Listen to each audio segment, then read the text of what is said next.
Myself, Professor Pawar VK from Department of Geography, J.A.T Art, Science and Commerce College for Women, Malegaon. On behalf of this video presentation, I welcome you all.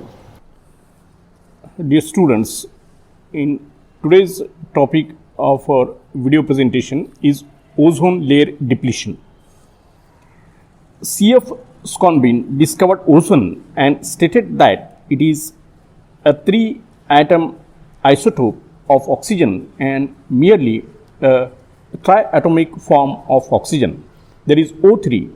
It is a bluish colored gas with a pungent smell which occurs naturally in scant amount between 10 and 50 km above sea level and is most strongly concentrated at an altitude of 20 to 25 km, which is called stratosphere zone of atmosphere or ozonosphere.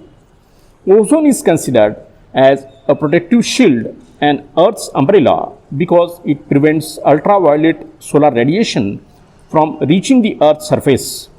In absence of this ozone layer, the temperature of lower atmosphere might have risen to such an extent that the biological furnace of the biosphere might have turned into blast furnace with no life on the Earth. Thus, the presence of ozone layer in the stratosphere is of vital significance to the biome of the biosphere. Now, we will see the formation of ozone layer.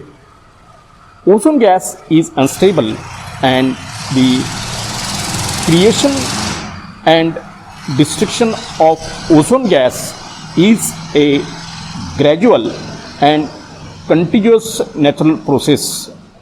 The oxygen molecules in the atmosphere between 80 km to 1000 km are broken down by ultraviolet solar radiation or by an electric discharge during thunderstorm. The atomic oxygen can then either recombine with an oxygen molecule to form ozone once again or combine with other substances. The formation of ozone due to collision of 3 atoms, that is O2 plus O, through the process of photochemical reaction triggered by the sunlight is more active in the atmospheric zone of 30 to 60 km height from sea level, and the maximum ozone density, that is mass of ozone per unit volume, is found between the height of 20 km to 25 kilometers. Most of the stratospheric ozone is formed in the atmosphere over the tropical areas, from where some ozone is transported by the atmospheric circulation to the polar areas up in the atmosphere. The quantity of ozone is measured in Dobson unit, that is DU. For this work on ozone, K.R. Ramanathan of Kerala is nicknamed Mr. Ozone. Now, we will see the depletion of ozone layer.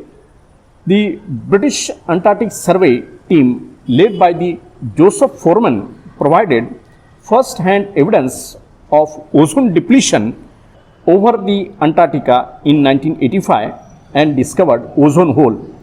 He reported 40% loss in the springtime, ozone layer in the atmosphere lying over Antarctica. Soon, a multinational team was sent on expedition to study the ozone layer loss in Antarctica. The team which arrived there revealed that or experienced that the average natural concentration of ozone dropped by 50% between August 15, 1987 to October 7, 1987.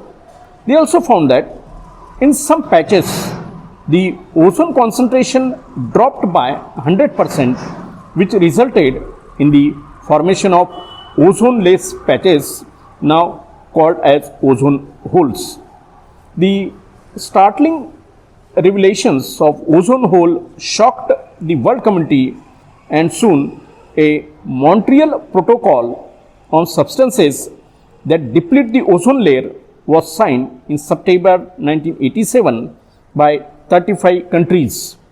This was the first international agreement to limit the production and consumption of ozone depleting chemicals under the United Nations Environment Programme.